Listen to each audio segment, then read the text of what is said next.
Well, hello there. Hello, Happy New Year. Hello there, my good 2022 friends and lovers. Thank you for joining us. This is 5 Minutes with Robert Nasir. We made it. Yay. Barely. I'm Robert Nasir. This is Amy Nasir. You know who you are. You may well be the stars of the show because we are Russian. Speaking of Russian, we're going to be talking about Russians. Oh. But happy Sunday, friends and lovers. Today is Sunday, January 2nd. Notice how he says it slow so he doesn't get this wrong. January 2nd, 2022. Oh, is it? Did we time travel? We did.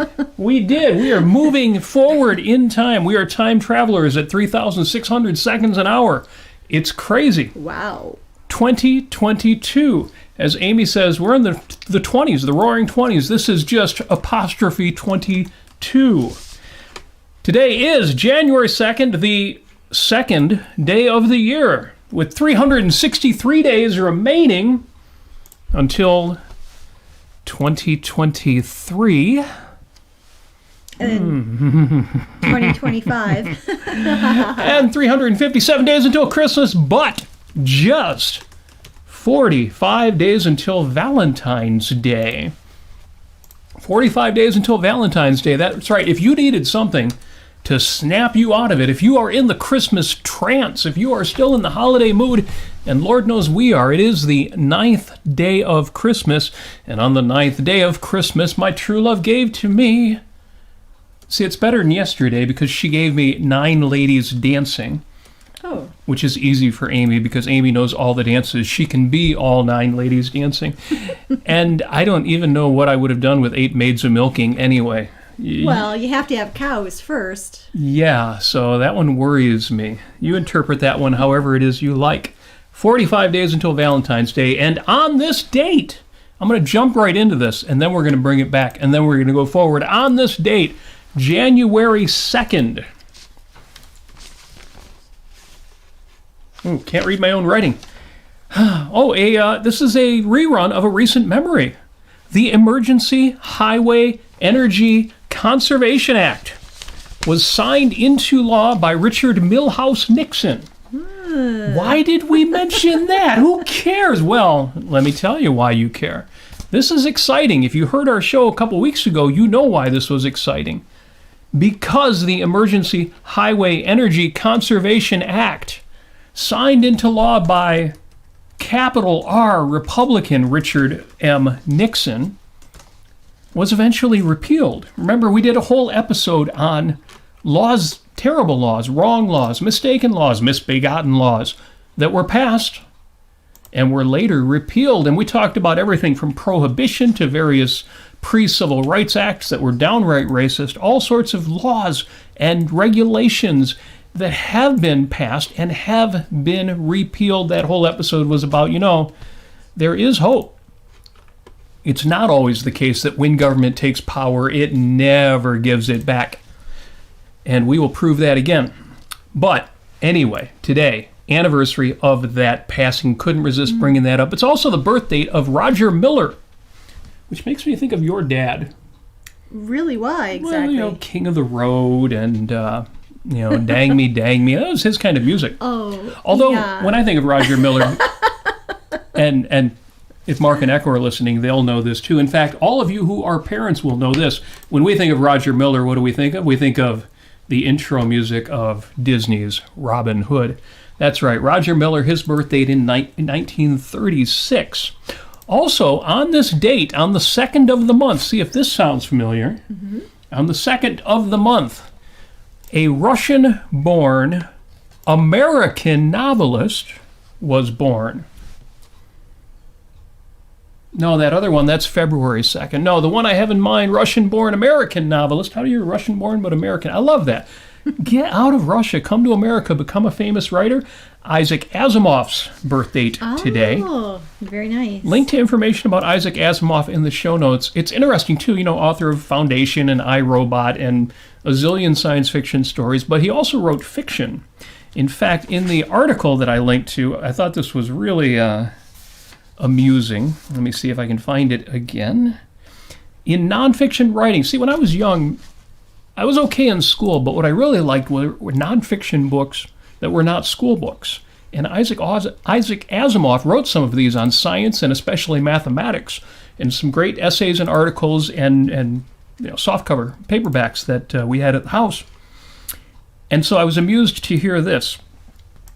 In fiction writing, Asimov particularly admired the writing style of Martin Gardner, who was another popularizer of nonfiction and science, and tried to emulate it in his own science books.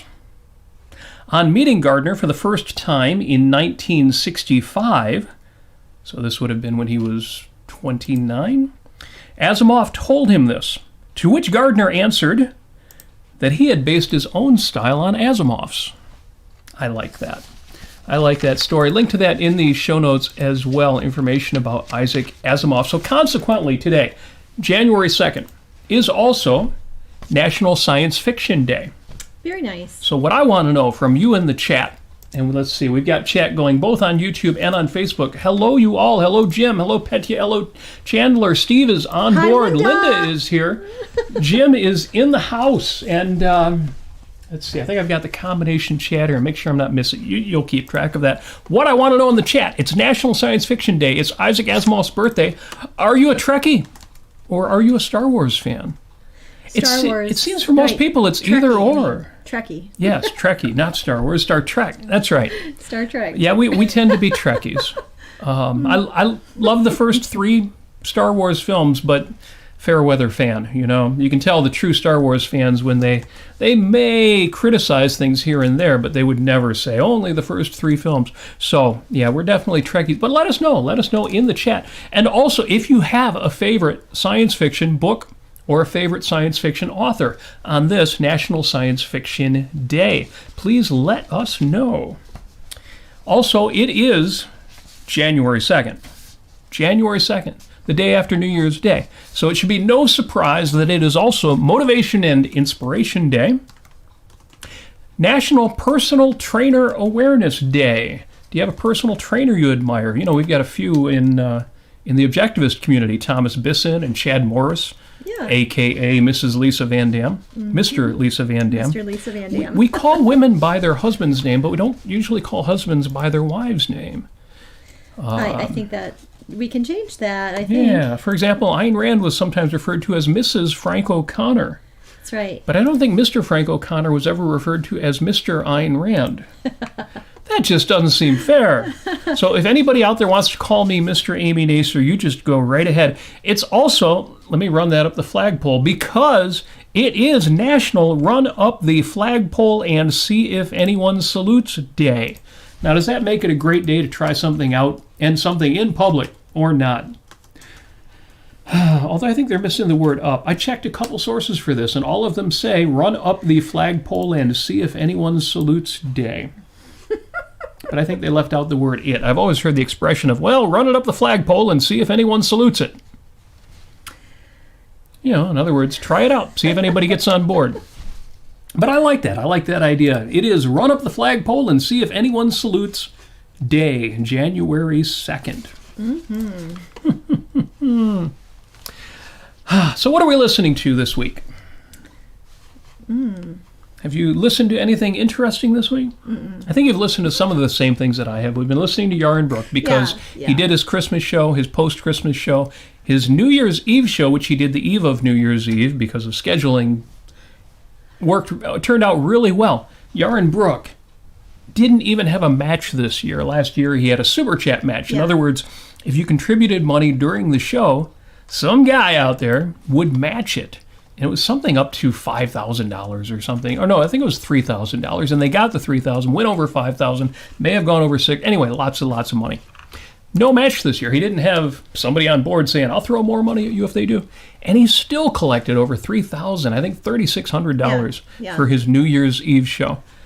That's an indication of a few things. First of all, it was a good show. Well, I'll tell you should listen to it because it was a fun show. I'll tell you what, he didn't take any real vacation. I mean, he had the first off. He didn't do a show on New Year's Day, but New Year's Eve he did. Today I think he did. He's not, messing around. He is putting out content there, just as we are today. We're not taking any breaks.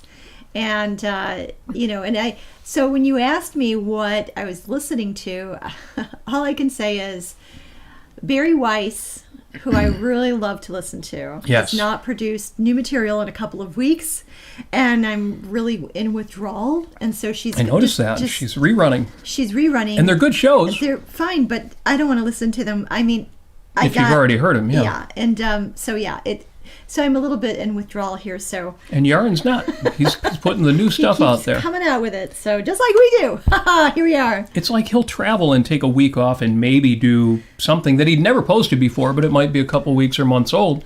But he's always got fresh stuff out there. So yeah, good stuff. I would say Yaron's almost as good as we are. Except somehow we're not making $3,600 on New Year's Eve. So work on that for us, folks. Yes, work on that Spread the for word. us. And not that you have to give us all your money. Just, spread the word. Spread the show. Yes. Share it. Like and share. Like and share. Notification bell. Notification. Ring the bell. It's just all those expressions get so old. We've got to figure out new expressions. We need neologisms that, of course, nobody will get on board with. I want to write a sweet poem about subscribing and sharing and signing up for notifications. A nice sweet poem, and then I can we can work that into a jingle. Then we could have like a full-length song, and then we can have a progressive rock 7-minute song with all sorts of 7/4 time signature. It's going to be great. That's what we'll do, and I'll do it with the musical instruments that I was gifted over Christmas. Yes. Well, maybe not that, although I am going to do that. That is coming. I make promises on this show, and sometimes it takes a while for them to materialize. But I did actually finally record my Let It Be parody, Laissez-Faire, and release that over the holidays. And we did get Jingle Bell Rock out there as well, so trust me, these things will happen. Yes, and besides listening to Yaron Brook, I'm lost in my notes. I've got so many notes here. One of the two of us was a little under the weather, and so planning for the show ran a little bit late. So let me just find where... Oh, right, what are we listening to this week? The... two other things that I'm listening to this week, first of all, was important songs. I mentioned this once before. I have a playlist posted on Facebook called Important Songs, and I recommend that you do this too. Not just a few songs that will put you in a good mood, but the songs that are really important to you.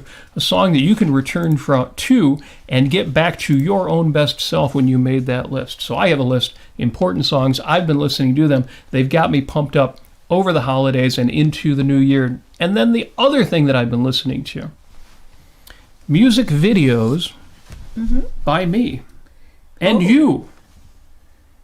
Oh, and not just you, Amy, but yeah. but the person I'm pointing out there, those you watching on video, I'm pointing at you. You mean people out there have created music videos? People out there have created music videos. Really? We've got a few remember we assigned to this a couple months ago. That I was going to put songs out there. I was going to do cover songs and original songs or anything. Just get out there and sing. Just get out there and we did poetry reading as well and prose. Get out there and read, orate. Put your bad selves out there. And several of you did. And I really admire that. And also we did a bit of that. And, cover songs and original songs and different things that we did. We celebrated John Lennon's birthday by doing Strawberry Fields Forever. Things like that. And I have been listening to those as well. And here's what I'm here to tell you, and this is why I wanted to bring it up. I was listening to myself doing Strawberry Fields. I was listening to my song, Laissez-Faire. And our Jingle Bell Rock that we did for Christmas. And what's interesting is they didn't sound as cringeworthy, as embarrassing. I wasn't quite as self-conscious after having had a few weeks or a couple of months pass. They actually sound pretty good to me. Good. And I hope that those of you out there who will do the same, and some of you already have, get your butt out there and sing on the internet. And you can friends only, you can put restrictions on it. You don't have to share it with the whole world. If you're worried that your employer will say, oh, I don't know if I'm going to give him that big raise because he's not a very good singer. Put whatever restrictions, but put your stuff out there. It is so fun to listen back on something that you did. I recommend it. It is. I heartily recommend it. I was on Facebook, I was actually talking about this, and then another thread came up, and somebody in the comments recommended a book. And the book is called A Course in Miracles. Now, of course, miracles, that's ridiculous. That's very woo. That's non-objective and irrational. Universe building in 6 days. Yes. How to Build a Universe in 6 days. But this person was so enthusiastic about having read this book, A Course in Miracles changed my life. Anytime somebody says a book changed their life, I'm going to look into it. So I looked into it. And the Google little snippet seemed promising. And it led to the first paragraph of the Wikipedia article, which, let me quote it. It says, A Course in Miracles is a 1976 book by Helen Schuckman. The underlying premise is that the greatest, quote-unquote, miracle is the act of simply gaining a full, quote, awareness of love's presence, unquote, in one's own life. Now, those of you who know me, those of you who followed the show or heard me rant or whatever, you can imagine how I took that. A Course in Miracles, the underlying premise is that the greatest miracle is the act of simply gaining a full awareness of love's presence in one's own life. Well, you know what I mean by miracles. When I say we are surrounded by miracles, what I mean is we are surrounded by the products of reason and an industrial civilization and the division of labor. We are surrounded by the kinds of things that we, by ourselves on a deserted island or even a desert island, could never have produced in a million years. And yet, all of this is available to us for the cost of whatever's in our wallet. We can buy miracles all day, every day. So that's what I mean by miracles is values, and values of a specific kind, abundance values and extraordinary values, amazing values, well, the values produced by reason. Yeah, human-made values. We there are a lot of people who think, well, if only I were God, if only I were omnipotent, omnipresent, omnibenevolent, and I could create, universes in 6 days, how wonderful would that be? Well, actually, you know what? It's a lot harder, and it's a lot more miraculous, I contend, to be a human being, to be a conceptual consciousness, to have this capacity for reason and imagination and problem solving, and actually work out in reality, work with other human beings to create these, absolutely amazing things. Just yes, absolutely. You don't have to have primacy of consciousness, folks. You can actually put the effort out there, put the thought out there, put the thought into what you're doing and work at it and be persistent, and all sorts of wonderful things will happen. And then you can have a job, or you can bring an income, or however you do that, and then you can trade that for all sorts of amazing things. I think this is better living than any God out there. Yes. I'll just say that. Our reality-based interpretation of miracles is far better than anything that could conceivably be or inconceivably be. In fact, it's because it's inconceivable.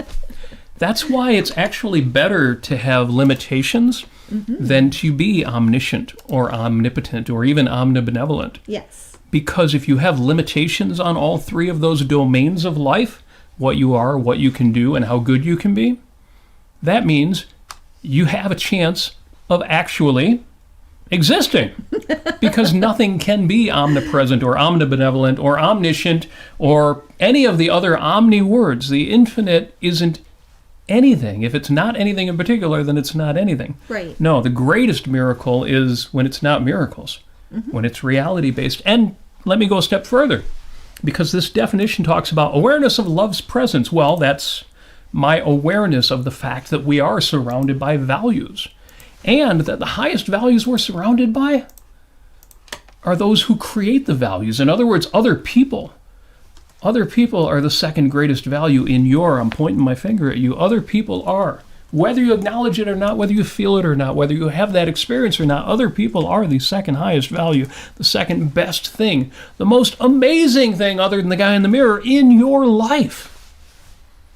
So when I read, A Course in Miracles, the underlying premise is that the greatest miracle is the act of simply gaining a, quote, full awareness of love's presence, unquote, in one's own life. I think this is a book I've got to read, or at least find out more of.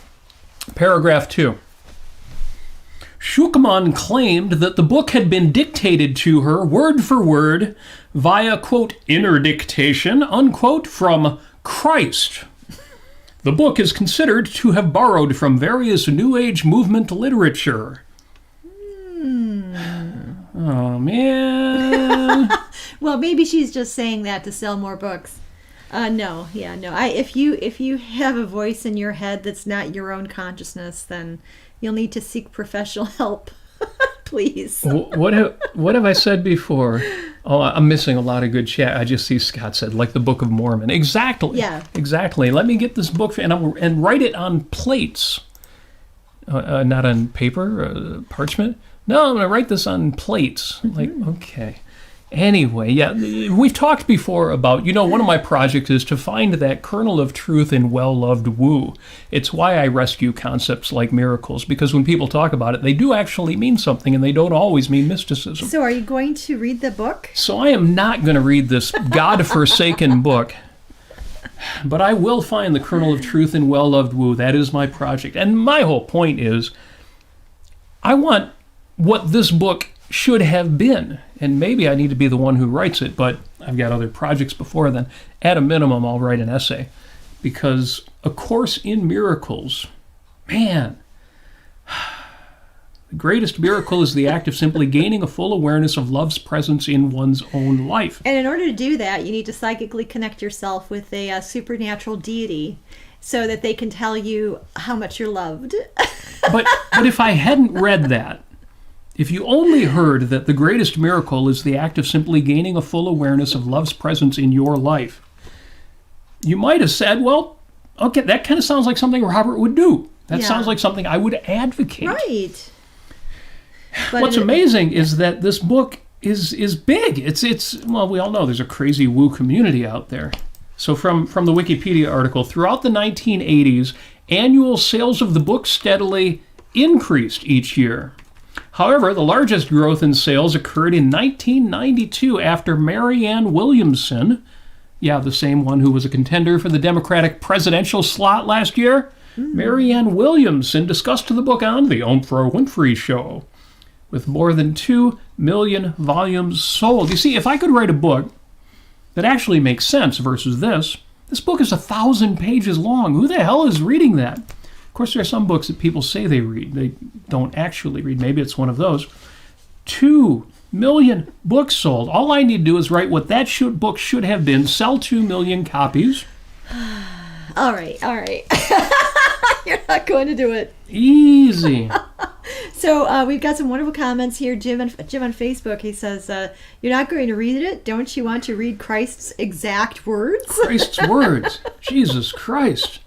I thought the Bible was supposed to be Christ's words, which always makes me think of the guy in Texas. Well, that's the New Testament, yeah. Right? Just the the guy in Texas who was arguing about the Mexicans coming in and we need bilingual education, bilingual education, and ESL courses, and the guy said, if English was good enough for the Bible, if it was good enough for Jesus Christ, it's good enough for them.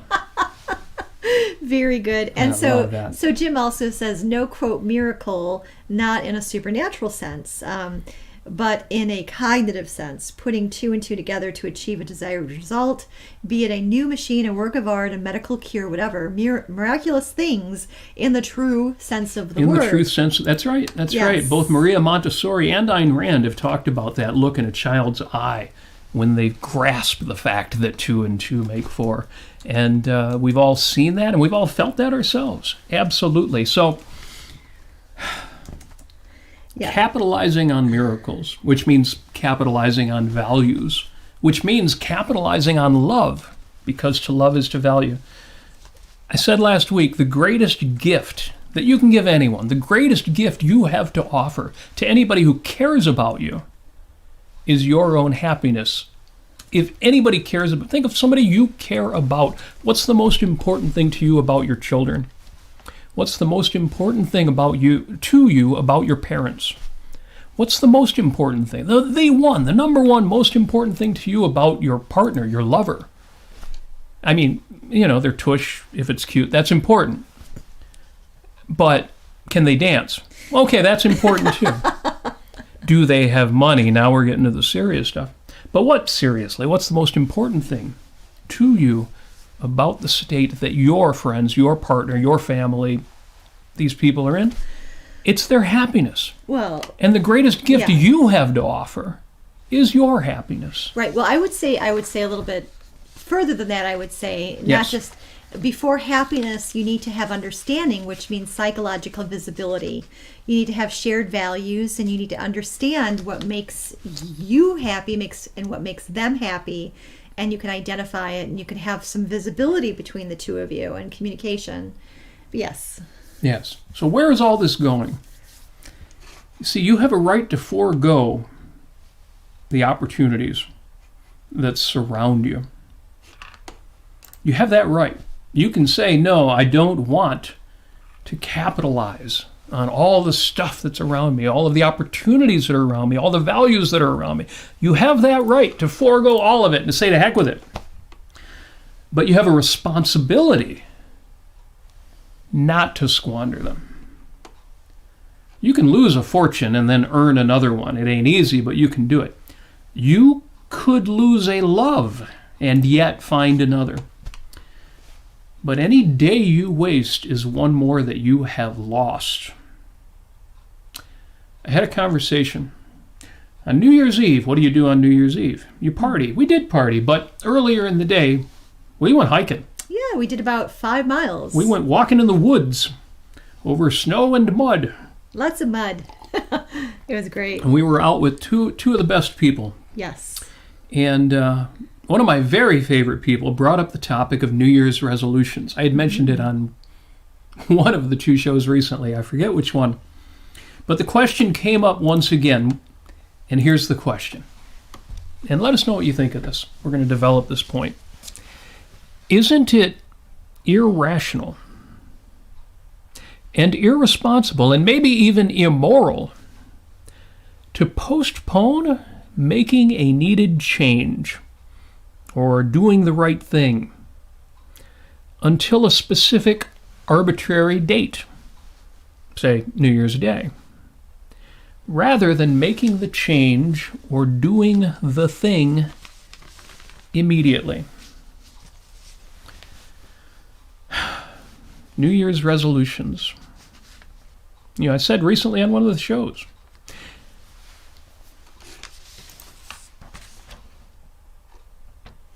and I even said I owed you, the listening audience, a more compelling answer to the question that isn't it irrational or even immoral to postpone a change that you know you should make until January 1st. If you know you should do it. If you're doing something wrong, like say you're overeating, something I know intimately well, or if you're doing something suboptimally, like not exercising enough, not staying in shape, or if you're squandering opportunities. Somebody brought up Harry Chapin's Cats in the Cradle recently. If you are squandering opportunities like not spending time with family or actively seeking a better job, something that you know you want and you're not doing it, isn't that bad? Now, of course, the short answer is, if that's what it means to make a New Year's resolution, to put off doing things you know you should do until this arbitrary date, which ultimately comes down to making excuses and saying I'll do it later, procrastinating, and irrationally for no good reason. If that's what it means to make a New Year's resolution, then yeah. And if that's what New Year's resolutions are to you, resolve to change that. Make a resolution and do something about it, but the counterexamples abound. Because resolutions, they aren't just about making improvements. They're about making choices and changes. They're about long-term, full context, full focus, goal setting, planning, organizing, executing, and here's the thing, over time and in a broad context. I have here in my hot little hands, With crinkly paper. not even opened up, and it's close enough to the microphone, you'll get to hear the crinkly paper. I'm going to open this up with you. You know, it's funny that people go on the internet and they do unboxing videos. Ooh, let's do an unboxing today, everybody. Have you heard of How unboxing exciting. videos? I'm going to do an unwrapping video, an unboxing video. What you see here is The large weekly planner, that's not just a description, that's the actual model number we're looking at here. Large weekly planner by Gallery Leather in Bar Harbor, Fancy. Maine. So fancy. Handcrafted, guaranteed for life. Well, it had better last at least a year because this is my 2022, got the year right, 2022 organizer. Now, some folks have seen me wave this around before, or if you're local, you've seen it in person. This is my 2021 organizer. Looks very similar. Color's a little different this year because you got to have some variety. Because as I've said before, and here you can take a look, I actually write. I do my organizing, my planning, pen and paper. I find that modality works better for me than using a computer, using Outlook, using Google Calendar, whatever. So this year, we have this year's version. I'm going to pull off the wrap here. I'll try not to talk too much during the crinkly part, or maybe I should talk more and that will mask the crinkliness. Look at this, plastic's coming off. I need like burlesque music, da, da, da, da, da, whatever that would be.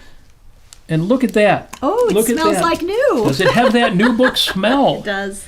And yes, and not monogrammed, what's the word I'm looking for? Personalized in gold in the corner. What does it say? I don't know if it's real gold. It says 5 minutes with Robert Nasir. Aw. Yeah, and embossed 2022 there. I want to see this. Give it to me. Look at that. Look at that. Oh my gosh. 100 pages of goodness here. I just had to have that olfactory experience. And you have the gilded, the gold edges to the paper. Look at that. Here's the reason why I bring this up. If I look in this planner, they have a section where they have months, and then I purchased the one that's organized by weeks with lots of detail for each day of the week. They've got an annual calendar at the beginning that gives you, look at this, the whole year on one page. Why would they give you the whole year on one page if they're going to give you the whole year as weeks as you go? And then they've got 12 pages here with months. Are there different things that you would have to organize by year and by months and by weeks and by days? And once you get out your pen, by hours? And the answer is yes, there are. And is that arbitrary? Is one day as good as the next? Well, now we do have Jim in Facebook here. He says, yes. He believes that New Year's resolutions can be made any day of the year for the next 12 months or 12 years or whatever. Yes. Oh, hey, Marilyn. Yes, new leather. New ink, new pages. Smells so good. It's a beautiful thing. If you need to make a change because you're doing something wrong, then you should stop doing the wrong thing. But the change that you want to make may be something you can change in the moment, or it might be something you have to plan for. And it may require action over time. It may take an hour. It might take a day. It might take a week. It might take a month. It might take all year to make that change. And even if it doesn't take that long to make that change, the measurement of your success needs to occur in a different time span. It can't just be ongoing and 5 minutes later, yep, I'm still on track. You need to be able to check in. There's a reason why this book I'm showing off, I love Gallery Leather. You should go to Gallery Leather, do the Google search, and buy their stuff. They are the best. I've talked about them on the show before. I love, love, love their stuff. But there's a reason why this book has a page that's organized as a year and another page organized as a month, and why, for me, the functional pages are organized by the week. And the reason is that the sun rises and sets every day. And there are so many things you can do in a day, and then you've got to stop and sleep. And there are so many days you can do all of that in a row before you need to change it up, both for variety and to get some extra rest and to allow things to simmer, depending on what it is you do Monday through Friday or on your day job. There is a reason why we break the day up into 24 hours, why we break it up into the amount of time that a task can be done versus a project can be done.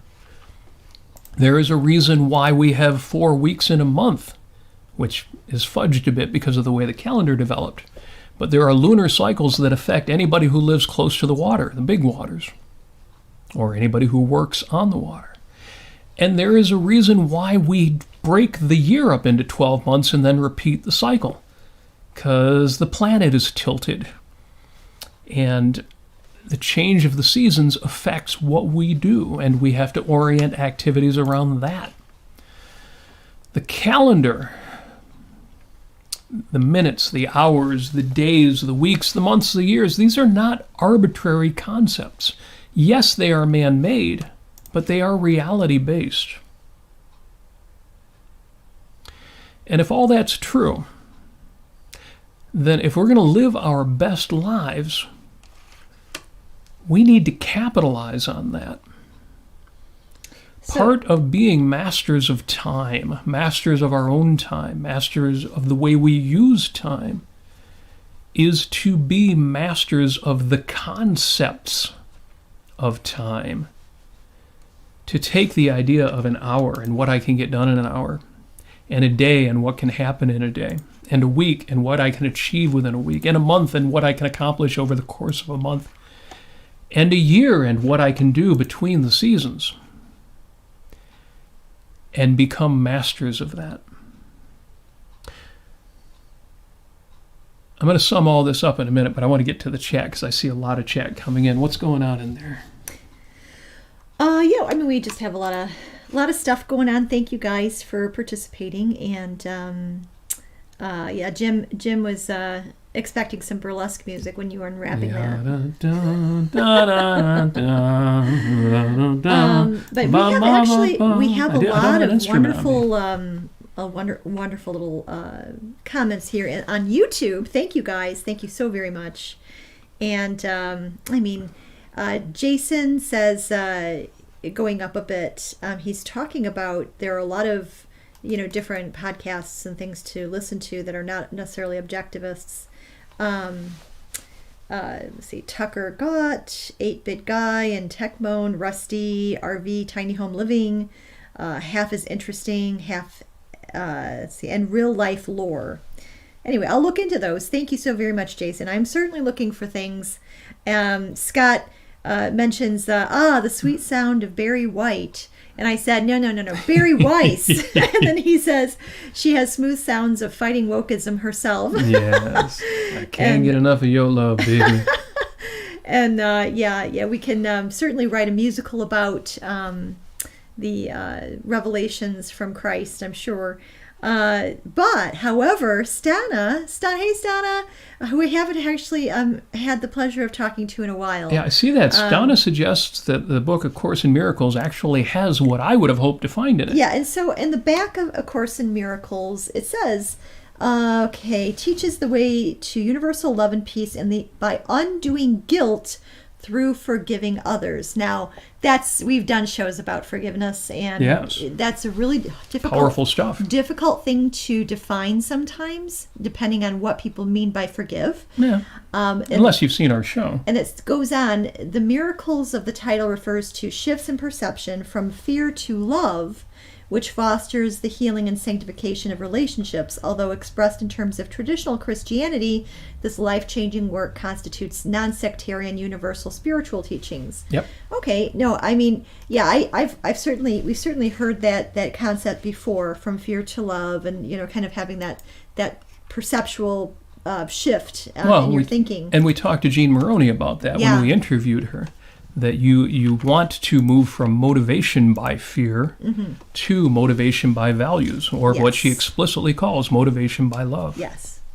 Yeah, that's a common term. So thank you so very much, Stana. Yes. We can take a look at that again. And I read some of the reviews and I couldn't quite ascertain what they were talking about just at a glance. It's hard to get past the way that it's framed. It was a bit hard. But...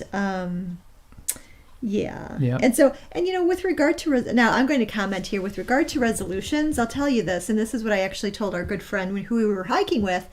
I think it's important to take a week off of your life, and this is what a lot of people do in the end of the year. They have some time by themselves, some time to reflect, some time to introspect, some time to journal, some time to look back on the year and say, this is what happened this year. How do I want to change it for the better for next year? And it's a real long-term aerial view perspective, which you should take. I went ahead and I took a somewhat more of an aerial view perspective, but I also did, I don't know, I have this giant to-do list of projects on my phone here that that I really want to get done. That's a big and bold list. But a lot of it is just, it goes by the themes of express more gratitude to people, goodness gracious, promote the show more. This is a good one. Do more music. So in other words, karaoke, play more instruments, learn my double bass drum, my double pedals for the bass drum, for hardcore music, all the musical stuff. And then you've got, reaching out to intellectuals, for our other show, Life on Earth, on Thursdays at 5 p.m. Eastern, trying to coordinate all of that, trying to reach out more. And then also, with the theme of how to work better at home, because I've been working from home for almost 2 years now, and it can be very difficult to put the work down after 5 o'clock. So it's really, difficult to have a differentiating line. So I want, in that realm, I want to, take up meditating and trying to get myself to stop and then change my perspective and go home, as it were. And, then I have other themes, like reaching out to friends more in all sorts of various ways that are new and different and interesting and hopefully valuable to them as well. To, self-care, getting to bed at a more reasonable hour, which I've had a hard time with since I'm a natural night owl. And, I'm starting to put little stickers on the calendar for when I do it right, for the nights that I actually get to bed on time. So I have a lot of these things, and they're themes for me. They're not resolutions. They're not goals. They're themes. It's like, this is the category of my life. These are the things I want to change in it. And that's how I think about it. Yeah. Yeah. So there you are. So our keto friends are in the chat. Yeah. And that seems to be a lot of people's New Year's resolutions, is fitness and weight loss. There's also a question in here from Jason Adams of Objectivists Matters, who asks whether I prefer digital or analog. And there it depends. Depends on the context. I can tell you all of the clocks around the studio, except for the show clock, are analog. But the show clock is digital. In fact, there it is right there. You can see look at the time. My Lord. My goodness. But that is the show clock that is running during the show. So it depends. It's highly context laden. And let's see here. Oh, there we go. Okay. Just catching up on those chats. Yeah, we also have another question from Jim on Facebook. Robert, can you talk about the difference between what you're talking about and that being or getting the most out of creating the most value from your time and time management? So, yeah, I can, but not well. No, the short answer is I am hardly the expert on time management. As you know, I'm working on integrating several of the current books on going from atomic habits to routines to schedules I'm trying to integrate it at the 10, 20, 30, 40, 50,000 foot level. But no, I'm probably not the guy. The one thing that I definitely recommend is that you do, if you don't already, that you do something. And the neat thing about doing something is that then process improvement takes you where you want to go. So I used to, for example, do to-do lists. And I would always have a to-do list. And to-do lists aren't a very efficient way. Gene Maroney talks about this. They're not in a very efficient way, but they're better than nothing. You start with a to-do list, and then I moved from to-do lists to using Outlook and the calendar functions in Outlook. And then I moved away from that and moved into paper. I used what used to be the Daytimer brand. I think I purchased those through American Express. One of their credit card statements said, get this thing for free. I said, good, give me that thing for free. And it was a great thing to finally start putting everything on paper in a more organized fashion than a to-do list. And then eventually I kept tweaking, and finally what I find most efficient for me is a paper leather-bound, these are books that I keep, leather-bound planner with, again, all the resources in there that you need to break down daily, weekly, monthly, yearly. That is what works best for me. I've got a ways to go on this journey, and I think some of you are along with me on it. It will get better over the course of time as we revisit the episodes that we did on habits and routines and making connections between where you are, where you want to go, and making the things that you can make effortless, and the things that are going to require constant energy to require as little of that as possible. Anybody who's taking Gene Moroney's Thinking Labs is already familiar with these concepts much better than I could ever present them. But that's where we're going, and hopefully you're coming along with me on that. But getting back to New Year's resolutions, my take-home point for that will be that New Year's resolutions, the whole idea of passing New Year's resolutions, has countless failure modes. We all know I'm going to lose weight, and 3 weeks in you lose your steam because winter is telling you, no, keep bulking up. It's cold out there. You need the Twinkies or whatever your weakness is. I don't eat Twinkies. They taste like chemicals, but I used to. It's funny how you grow out of this stuff, and now you're like, is that even food? Whatever it is, whatever the devil on your shoulder is telling you to eat 3 weeks in, or with the exercise, or whatever it is. New Year's resolutions can be, I'll go further, New Year's resolutions can be evasions. Or they can be whims. Or they can be earnest but misbegotten opportunities for failure. But in the best case, they are ways to capitalize via choice and change. We capitalize on our possibilities. We capitalize on what's open to us. And some of those choices, and especially some of those changes, the things you have to do to make these things happen, cannot be done in a moment. They cannot be done when you realize, oh, I'm doing this irrational thing and I am rational, therefore I will now do the rational thing. Because some of these can't be done in the moment. They can't be done short term. They can't be done out of context. They need to be done at a time when you're sitting at a desk and you're looking at a long-term perspective. You're looking over the long term. You're looking at the next week, the next month, the next year. And many of these kinds of changes are well met by revisiting, how's my life going over the course of the next 12 months, the last 12 months. We need to leverage the human conceptual mastery of time that is made possible by the human concepts of time. Duration, the clock, the calendar. I'll say that again. We need to leverage the human conceptual mastery of time that is made possible by the human concepts of time.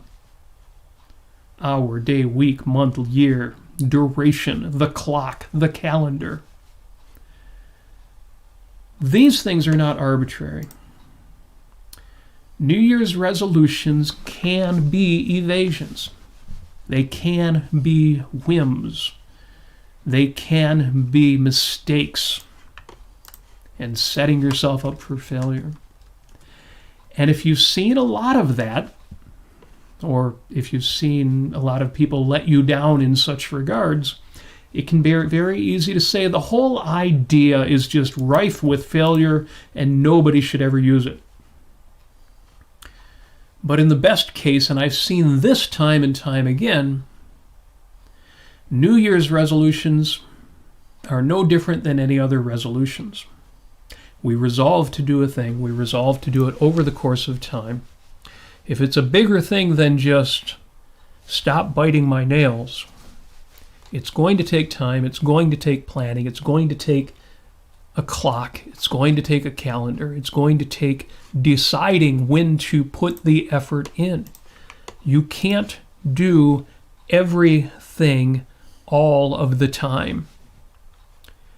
Planning and organizing is a thing, and these things are done around the calendar. So be a master of time, lest time be your master.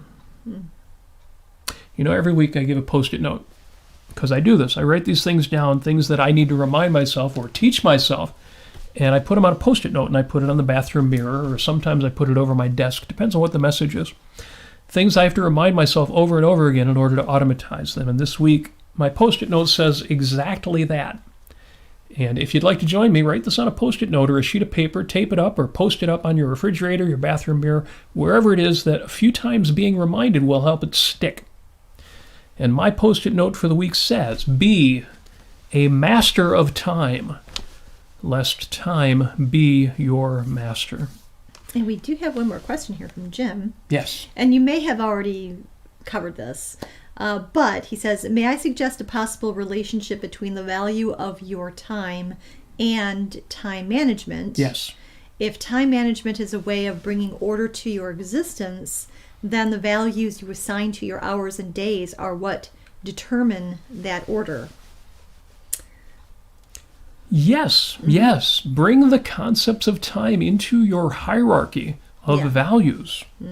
Integrate that into your life. The late Chris Squire said, any day that you waste is one more that you've lost. And that is the saddest thought of all. Yeah, in terms, for me, and this may be a little bit granular for people, but whenever I try to combine time management with my values, and I have to get something done, for instance, I want to get something done, but I'm not particularly motivated at the time. I don't have my mind wrapped around it. I put 15 minutes on the clock on a timer. Yes. And, yes, I have hourglasses for that. And then or use an hourglass. Robert actually has a whole set of hourglasses, different time limits, and give yourself that time. See what you can get done in 5 minutes. See what you can get done in 15 minutes. And when that time goes off, reset it to a different time. And I also try to kind of imagine how long would something actually take. Especially if I'm procrastinating on it, I don't really want to do it. How long will this actually take? And, how long would writing one paragraph actually take? And I could say, well, I could give myself 15 minutes. That's actually pretty conservative. It's been a bit of a long time usually, but then I feel like, okay, I can handle that. And I can handle that. Giving that task that amount of time makes sense to me. And so, in that way, I do integrate my time with my values. And I just want to give a shout out to Jonathan Honig, who is in the Facebook chat. Yes, this is on YouTube. I put the YouTube link in there. And Jonathan, thank you if you're listening. We really, really appreciate your little Christmas present that you got. We need to do a whole riff on the amazing Christmas present we received from Jonathan Honig. Thank you, Santa Jonathan. Yes, and we will. We will get to that too. Yes. It was especially fun because Seamus in the chat says Chris Squire from Yes, so yes. Seamus knows who Chris Squire is. That's awesome. It's awesome, Seamus. Yeah. And he didn't sing lead vocals on very many songs, so it's especially good to hear that line from Chris Squire. Any day that you waste is one more that you've lost. Chris Squire was a great, great guy. He died way too early. He had cancer and he passed away, I think in his 60s or something. But it was, he's just left a mark. He's just a great bass player. Him and his Rickenbacker, he completely redefined what bass playing is, and he could sing. And on top of that, if you didn't know this, he actually had in the late 70s, was it? Or the early 80s, he had a solo album called Fish Out of Water. Fish Out of Water. Yeah, if you're a Yes fan, if you like progressive rock music and you haven't heard it yet, get Chris Squire's, the only solo album he ever did. He did a Christmas album. He did some other solo work, but his solo album was called Fish Out of Water. Very good. The Fish was the name of a song he did, a solo song where he played all the parts on bass guitar. And it was also his nickname because he was a Pisces. And for other reasons, too. People in the band complained he was always in the bath when they were sharing living spaces, and there's a whole story there. Anyway, Fish Out of Water, solo album by Chris Squire. Like all the best Yes albums, the first time you hear it, you might not get it. At least I'm that way with really good progressive rock, complicated music. First time I hear it, I don't even necessarily enjoy it, and it takes a few listens. But after a few listens, it's now one of my favorite albums by anybody with anything to do with the rock band Yes. So Yes. Yeah, I think that, I'm trying to remember which song that line comes from, but it's on the last Yes album he was on, which was called Fly From Here. And good stuff. But yeah, thank you for any time somebody recognizes the band Yes. It's kind of like whenever anybody says about your favorite band, oh yeah, I know that band. You're like, oh, you're all right. So music is funny that way. We need to wrap soon, yes. So I have to mention that we haven't actually gotten into the question of resolutions, my resolutions. Amy has mentioned several. She's got a New Year's to-do list that she's honing down. Yeah. Not honing down, although Jonathan is out there, but no, honing down. And I'm still working on my resolutions, but I can tell you this.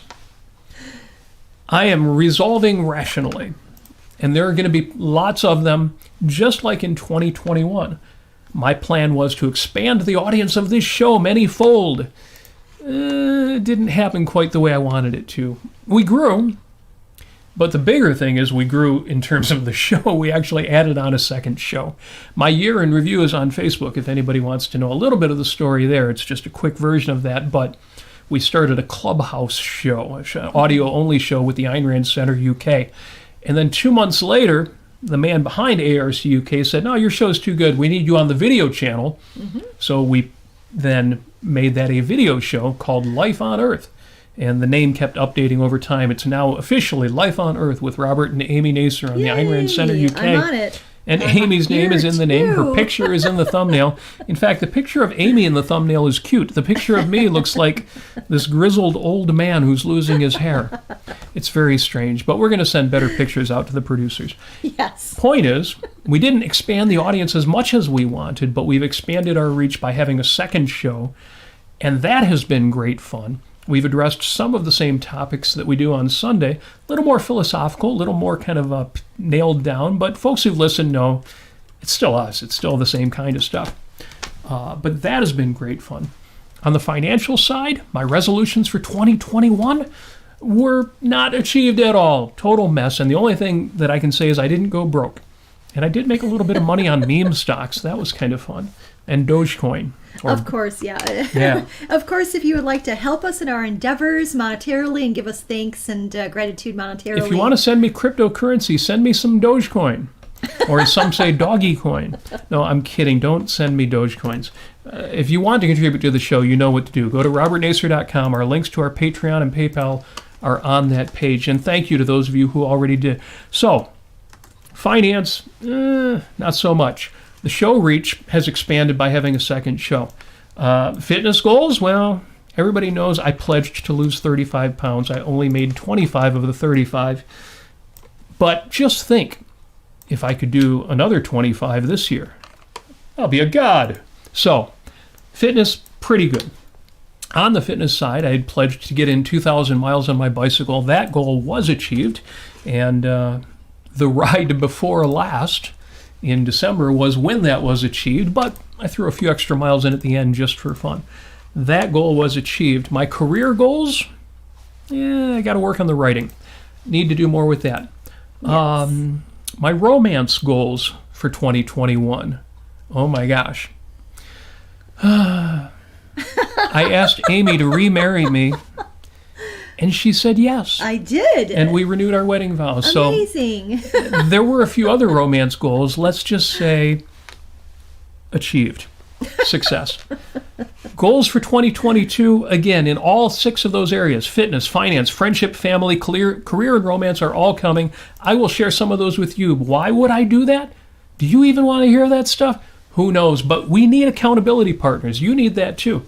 Make your goals, make your resolutions visible to other people, and they will help you achieve what you want to achieve. At least they'll shame you into achieving what you want to achieve. I don't advocate that. Remember, we're all about the motivation by love, not the motivation by fear. And do it. Share it. Put them out there. So, resolutions are coming. We'll share those as we go along. I'm going to carry a couple over from 2021. Oh, you've got the possum of love there, the awesome possum. And we have a new guest host. I'm sorry to those of you who are listening to the podcasts after the fact. If you don't have video, you're missing this. This is the awesome possum. Yeah, this is the awesome possum. So this is my favorite Christmas gift Is that given your to favorite me Christmas gift you got by this year? Santa Robert. And not only is this a possum. What does he's got on a red sweat jacket, a hoodie. A hoodie on it. A hoodie. Look at that. How cute is that? A possum with a hoodie. A possum with a hoodie. And on top of that, on the back of the hoodie, what does it say on the hoodie? It says, "The world is full of possibilities." The world is full of possibilities. Don't ever forget that. And opossums attract. So this is the Benevolent Universe possum. The Benevolent Universe possum. Yes. That is awfully cute. Well, Santa obviously loves you. We told our Santa story last week. If you missed that, listen to that show. Yes. Very good. Because we found a bad Santa. We actually found an imposter. Yeah. And then we had to go out afterward and find the real Santa. And we did. Because that's what you do. You know, there's a difference between whims, whim worship, living by whims, living recklessly, out of focus, evading, and being whimsical. And I hope that, I know that. Actually, I shouldn't say I hope that. I know that you share that with us, that delight for a bit of whimsy. So thank you, Amy, for sharing your Christmas present. Again, I've got my new daytimer. I hope you will join me in asserting your mastery over the human concepts of time. Take advantage of what is out there. There's just so much good stuff in the planning and organizing space, in the motivational space, in the life coaching space, which we will continue to touch on in this show as I bring it all in, hopefully distill it down, give a bit back to you, and we can all do more and more of this together. 2021, man, what a mess. It was a mess. 2020, man, what a mess. And yet we made so much good stuff happen in 2020, even more in 2021. If you don't believe it, read my year in review, facebook.com/Robert Nasir. It was a good year. Throughout the year, I kept saying, 2021, your best year yet. And yet, 2022, I am absolutely committed. I ought to be committed. I am absolutely committed to making 2022 a little bit better. Maybe a lot a bit better. But either way, it will be even better. I hope you will join me. Become a master of time, or as Jim says, be a time lord. You know, we've never got into that series. Time lord, yeah. But yes, we will become masters of time. Or as Leon Russell called himself, masters of time and space. And I'm all for that too. Because I've been so many places in my life and time. Okay, I won't do the Leon Russell covers now, but the late Leon Russell would approve, be a master of time and space. And with that said, as always, show notes will be posted within 5 to 10 minutes after the show with links to all of the interesting things we talked about. Actually, not too much to link to, but I am going to link to a couple of our past shows that are related, that I strongly recommend if you never heard them, or if you don't remember them. The show that we did on weekends and holidays relates directly to this issue of the calendar isn't arbitrary. Your clock on the wall isn't arbitrary. There aren't 12 numbers on there for no reason at all, and somebody pulled it out of their tuchus. There are reasons for these things, and you want to capitalize on them. Also, our show on vacations explores some of this in some light and whimsical detail, but great fun to listen to. At least I enjoyed it. You should too. Other links will be in the show notes. As always, if you have any suggestions for the show, future topics, things we should do differently, you should get out of podcasting, whatever it is, post them here on the chat, or if you like, in the show, in the 5 Minutes with Robert Nasir Facebook group. which is on Facebook. How do you find that group? The link is at robertnasir.com, along with our Patreon and PayPal links. Wink, wink, nudge, nudge. If anybody wants to contribute to the financial health and safety and security and joy and happiness of the show. And looking at the digital show clock here, I see that we went a little bit over 5 minutes there. Let me hold that up for the camera.